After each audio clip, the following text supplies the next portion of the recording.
Hi everyone, my name is Naomi Winston. I'm a sophomore history major at Xavier University, and I'm going to be telling everybody about the 1970 shootouts between the Black Panther Party and the New Orleans law enforcement. So essentially, I'm going to explain about the residential racism and oppression as well as the segregation that has resulted in these shootouts, as well as go back in time, starting from World War II, and explain to you how this transition has happened, which eventually leads to these shootouts. And at the end, I will conclude that neglectful government, residential racism, and societal shortcomings eventually led to New Orleans shootout and desire housing projects and on Piety Street. First off, I just want to kind of show you guys, this is not a very good map, but to show you guys exactly where I'm talking about. I have nails on. Okay, look, this is Piety Street. This is Piety Street, and this is Desire Street, which is mostly where the Desire housing projects are. So let's start off with Piety Street. The Piety Street shootout happened on September 15, 1970.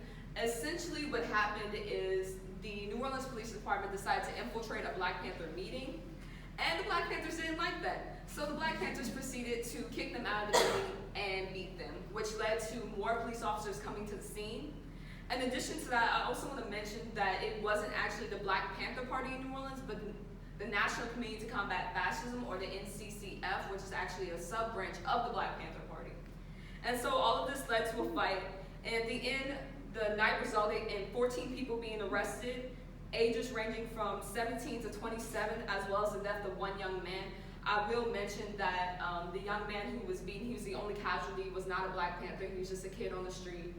And his brothers actually went looking for him. And when the brothers began to ask the police where they were, the police then proceeded to arrest the brothers and charge them with assaulting a police officer when they actually did not. And I got that source from Louisiana Weekly.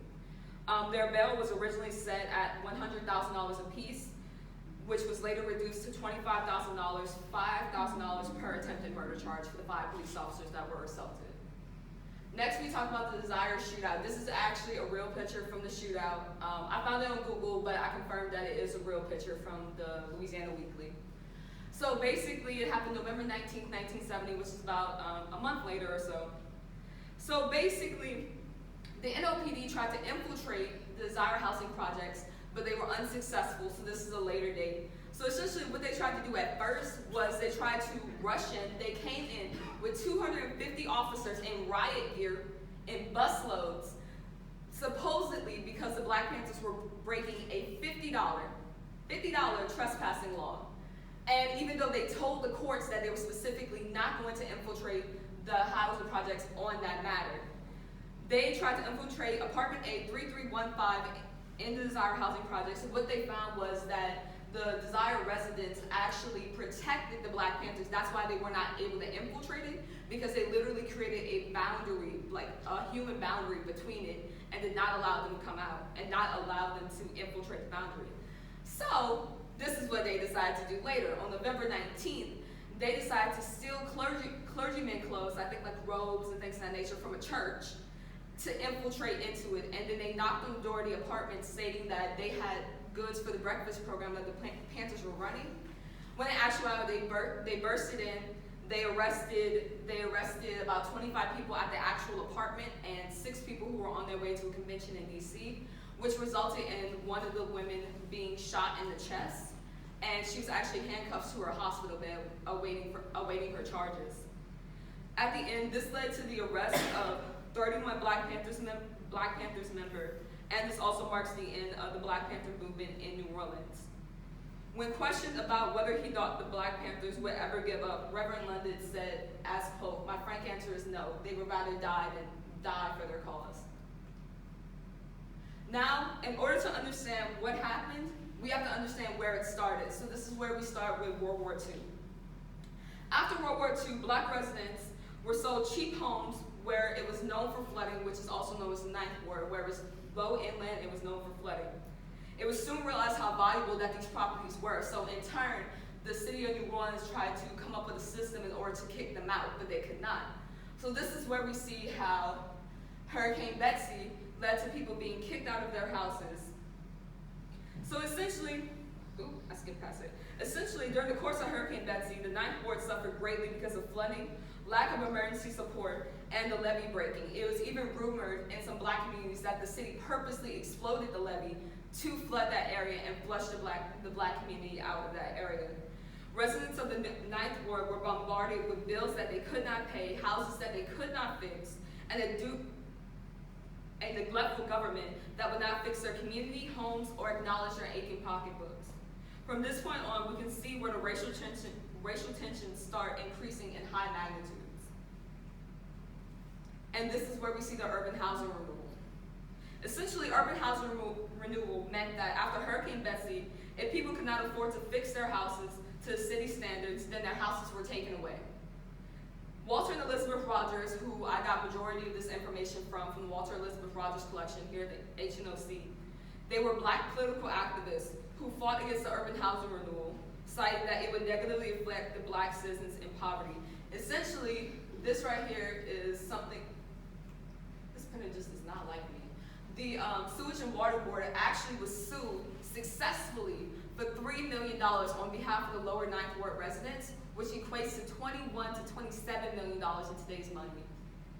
The government rejected a bill proposed by them that would help homeowners in New Orleans by giving them stipends to fix their homes. So they tried to come up with a solution to avoid urban housing renewal. And in addition to that, I will say that they also changed a governmental act that they were voting on to make it so hard for black residents to understand that they tricked them into voting for this. All right, and now we're going to see the problems with the desire, the arrival of the Black Panthers, and the tensions building in New Orleans. So essentially, any and everything that you could think could be wrong with a housing project was wrong with Desire. Desire was the largest housing project in the city of New Orleans. It was extremely overcrowded, and it was so poorly built by the construction company that even the city of New Orleans, being reluctant to build it in the first place, had to get the construction company to go back in because they were leaking pipes that were causing mold, the foundations weren't straight, walls were falling down. And this is where they expected black residents to live after completely undermining them and taking their houses in the first place. Matsumura states that Desire was a death trap for disasters, emergencies, and residents. In a way, to me, it was a literal symbol to the way that the city of New Orleans purposely segregated the poor black community in the city by shutting them off in a secluded, isolated area of the city. What I mean by that is Desire had 2 railroad tracks on both sides of it. When railroad cars were running, there was no way to get out.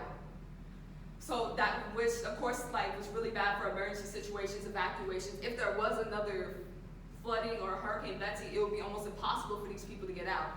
In one instance, I do want to mention that during a part of Hurricane Betsy, they literally had to break down the doors of a school because that's the only place they could escape to because somebody left a car on the railroad track and they could not escape.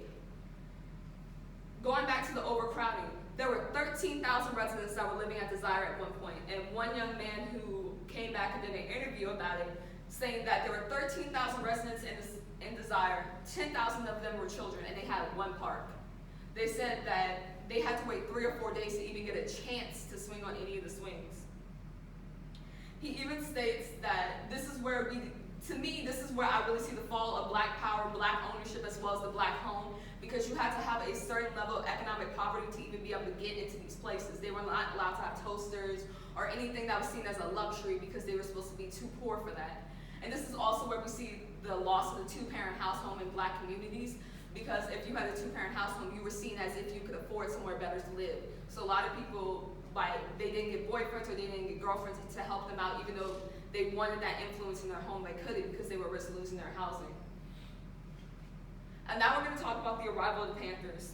The Black Panther Party is pretty well known. It's a black power group that grew powerfully since its founding in 1966. They were founded as a political organization for black people.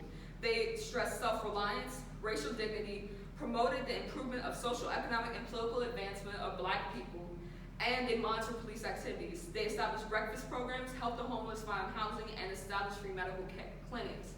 Where we see the fall of the Black Panther Party is actually around the late 1960s, early 1970s, because the FBI actually blamed them for a lot of raids and deaths and the increase of violence in the black community, which completely disenfranchised the group, and they actually labeled it they actually labeled it a radical group, and it's still like in that way today. But ironically, the Black Panther Party was outlawed at this time, but yet we still have the KKK. But we're not going to talk about that. Next answer. Now we see the tensions building. According to Aaron, the reign of desire was well overdue. Tensions between New Orleans city officials and law enforcement had at that point been on the edge of reaching its breaking point for years. It said that this is where we can see all the racial tensions with the increase of the policing of black neighborhoods. Malcolm X, who stated that people need to take arms and fight for themselves, who strongly influenced the black community in New Orleans today, which is also seen in the Walter Elizabeth Rogers collection, as well as the increase of arresting of young black men, the rise of the KKK party, as well as the rise and fall of the Black Panther Party. And lastly, I just kind of want to like bring this all back together for y'all, is the connection. How World War II, the selling black people's homes and known to be flooding communities in the Ninth Ward, the flooding of Hurricane Betsy, which left a lot of people homeless and unable to pay for their homes. Urban housing renewal, which essentially took away people's homes because they were unable to pay for their bills. Then we have the creation of desire housing projects, which created the disenfranchisement of the black home. And then with the Black Panther Party, teaching people to deserve better and do better. So, my favorite part, why this matters. The shootouts between the Black Panther Party and New Orleans law enforcement is essentially the study of history and race relations in America. The event has been purposely left out of history, and through the research that I've done, when it mentions the Panthers, there always mentions the aggressor. When the public is not knowledgeable about the past, especially when it includes the Black Power movement in America and Black history, then the government and the media can rewrite the heroes as villains. And this is what we have repeatedly seen with the Black Panther Party. This is what we repeatedly seen. Young black kids are growing up thinking that this group that was meant to encourage them and help them has been meant to demonize them. When you change history, you change the outlook of America. You change what everybody views America as.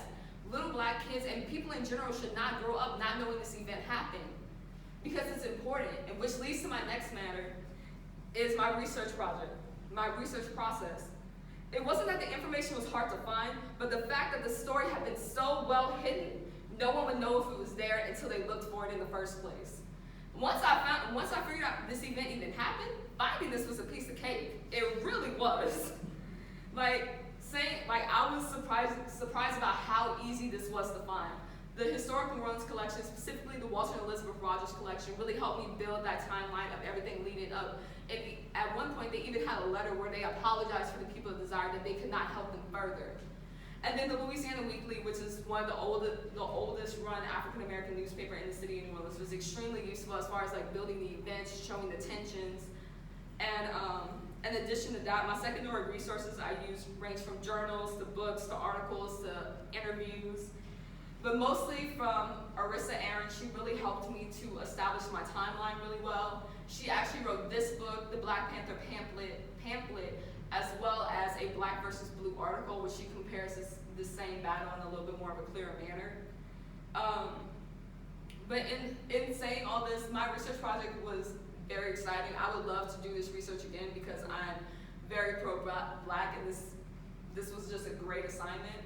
I would really like to go back and research more about the racial tensions that were going on at the time, because I feel like there was just so much more. Like I found 20, 30 more articles about what happened, like what was going on and all that. And so that's definitely something I would like to go back and research a little bit more.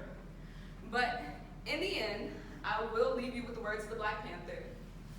Ooh. This is kind of messing up my presentation. Okay, in the end, it says power to the people, so.